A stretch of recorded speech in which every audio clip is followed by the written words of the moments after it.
আপনারা দেখছেন চ্যানেল ইছামতি।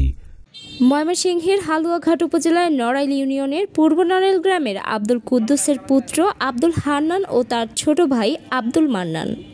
এক সময় তারা ছিলেন গ্রামের সাধারণ কৃষক, কিন্তু বেশ কিছু বছর ধরে জড়িয়ে যান মাদক ব্যবসায়। আশেপাশে উঠতি বয়সের শিশু কৃষক ও মাদক সেবীদের কাছে বিক্রি শুরু করেন গাঁজা, ইয়াবা সহ বিভিন্ন ধরনের মাদক দ্রব্য। তাদের বিরুদ্ধে কেউ কথা বললে তাদের বাড়িঘরে হামলা, নির্যাতন করতেন দুই ভাই।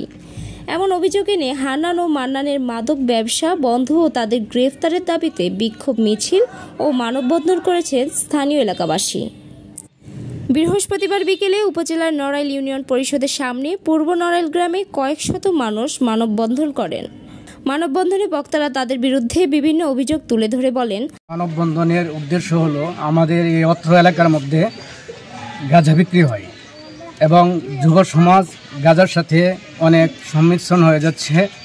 কিছু লোক আছে আমাদের এলাকায় তার গাঁজা বিক্রি করে, যাতে আমাদের এলাকার যুব সমাজ এই গাঁজা বিক্রি থেকে এবং এই মাদক থেকে বাঁচতে পারে, এই জন্য আমাদের আজকের এই মানববন্ধন। আমরা সুবিচার চাই, আমরা এলাকার সুবিচার চাই। আমরা এই পোলাপান নষ্ট করছি, হান্নান আর মান্নানে হিরোইন, বাবা, বড়ি, গাঞ্জা, মদ সব কিছু বিক্রি করে। তারা কইলে কথা শুনে না, বুঝছেন। আমরা অনেক কিছু কইছি, গ্রেপ্তারও করছে, এরপর আইসা ভরে। আমরা এটা বিচার চাই সঠিকভাবে গ্রামের মধ্যে, আমরা এটা সঠিক বিচার চাই। মানববন্ধনের উদ্দেশ্য হচ্ছে একটাই, যাতে আমাদের এই যুব সমাজ পোলাপানকে অনেক নষ্ট করতেছে, এই নেশার মধ্যে জড়িত হইতেছে। খালি হান্নান আর মান্নান করে না, এরকম অনেক অনেক নেশাখোর আছে আমাদের এই গ্রামে। সবার গ্রেপ্তারের দাবি চাই আমরা, যাতে অতি সহজে ওনাদেরকে গ্রেপ্তার করে। আমাদের এই গ্রামটা আসলে মাদকাসক্ত গ্রামে পরিপূর্ণ হয়ে গেছে। এই হান্নান আর মান্নান তারা মনে করেন যে এই গাঁজা বিক্রি করে, গাঁজা সাপ্লাই কই থেকে আসে আমরা নিজেও বলতে পারি না। ও মসজিদে নামাজ অবস্থায়, সেজদা অবস্থায় বলে আমি গাঁজা দেখতেছি, গাঁজা আইতেছে, আমি এগুলো দেখতেছি। তাই আমি আপনাদের কাছে, আপনাদের মাধ্যমে, এই হান্নান আর মান্নানের মাধ্যমে এই গাঁজা ব্যবসায়ী বা ইয়াবা ব্যবসায়ী, তারা ইয়াবা ব্যবসা করে, ওদেরকে গ্রেপ্তারে অতি অবিলম্বে আপনাদের মাধ্যমে জোরদার জানাচ্ছি।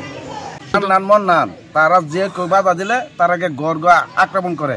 এই যেমন সিরাজুল, ফজুল ভাই, তারা প্রতিবাদ জানাইছে, তারাকে গড় তারা ভাঙ্গালছে। কেন এটা জানার প্রতিবাদ জানাইলো। আমার কাছে এই আবেদন, এলাকার মধ্যে আমরা খুব ইয়াতে আছি, অসহ্যে আছি। ফুলাভান স্কুলে, প্রাইমারি স্কুলে আমরা গাঁজা বেছে বিক্রি করে, যদি গাঁজা নেই বলে এমনি তারা এরা প্রতিবাদ করে। রাত্রে বয়স হয়ে দেয়, তারা তো গ্রুপ বড়, বয়স হয়ে দেয়, গাঁজা বেছে, হিরোইন বেছে, গাঁজা বেছে, মদ বেছে, জাহাজ ইত্যাদি সব বিক্রি করে। আগে কিছুই আসেন না, চলতে পারছে না। আর হন এই এলাকার মধ্যে হ্যাঁ একটা ভালো পয়সা হয়ে গেছে, জমিরা হেনরে মানুষের টাকা পয়সা কাটামগিরি দেখা অনেক কিছু যাইতেছে। এইটার এলাকার আমরা মুরব্বীরা আছে, গণ্যমান্য লোক যারা সবাই না আছে, মানব করছে, তারা বলতেছে এই হান্নানটা এত উচিত করে লাগবো। আর নাইতে আমরা এলাকা একটা যুব নষ্ট হয়ে যাবো। আমার কাছে এই আবেদন কি, আমরা ঠিক আছে না কথা কি, যে মনোরণ মাতবার আগে যদি কথা বলে তার আগে ভয় দেখা, বুঝছুন। এই অবস্থায় আছে আমরা এই দেশটা, এটা আমরা সঠিক বিচার চাই ভাই, আমরা সঠিক আছি। সতর্ক করছি, গাঁজা এবং ফেন্সুলিড এবং বড়ি এবং ইয়াবা বিক্রি করা নিষেধ করার কারণে আমার বাড়ি ঘরে হামলা করছি এবং আমার অলগুলা সে চুরমার করেছে। শুধু অল ভঙ্গে নাই, এক পর্যায়ে সে ডাকাতির মতন আমার ঘরে সে হামলা করছে এবং জিনিসপত্র সে ছিনিয়ে নিয়ে যায়। আমি একমাত্র তাকে বাধা দিচ্ছি, জানাবে ভালো উপদেশ দিচ্ছি যে তুমি এগুলো ফিরে দাও। এ কারণে সে আমার উপর আক্রমণ করছে, বাড়ি ঘরে হামলা করছে এবং আমার বাইকে ডাক্তি করার পরে সে হাসপাতালে ভর্তি ছিল। হান্নান এবং মান্নান ভাই সকল ধরনের গাঁজার সাথে জড়িত। গাঁজা, ইয়াবা এবং মদ, ফেন্সিডিল এমন যত ধরনের অপকর্ম আছে সকল অপকর্মের সাথে জড়িত।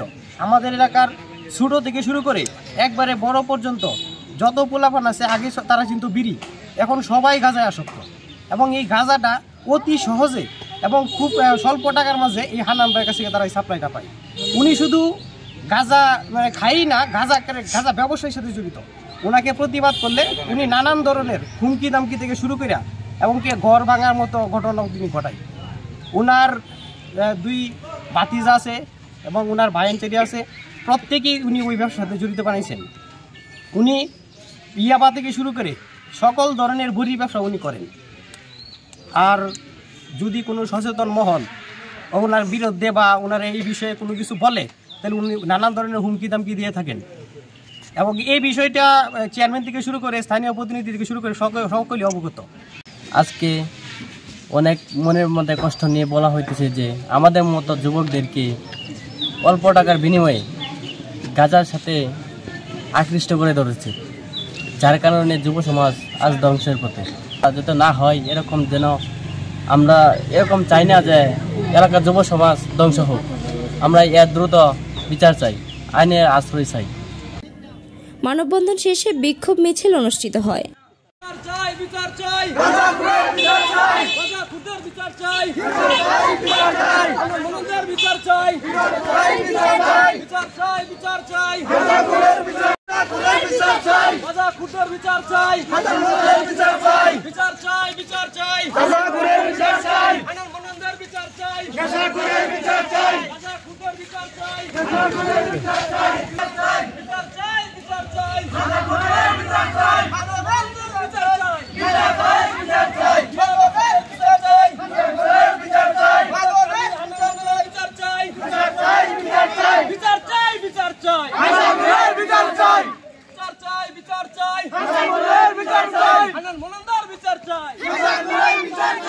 হালুয়াঘাট থানার ভারপ্রাপ্ত কর্মকর্তা ওসি মোহাম্মদ আবুল খায়ের বলেন, আসলে তাদের বিষয়ে আমার কাছে কোনো অভিযোগ করেনি। আমরা যাচাই করে সত্যতা পেলে দ্রুত সময়ের মধ্যে তাদের আইনের আওতায় নিয়ে আসব। সবার আগে সর্বশেষ সংবাদ পেতে আমাদের চ্যানেলটি সাবস্ক্রাইব করে বেল আইকনে ক্লিক করে রাখুন। ধন্যবাদ।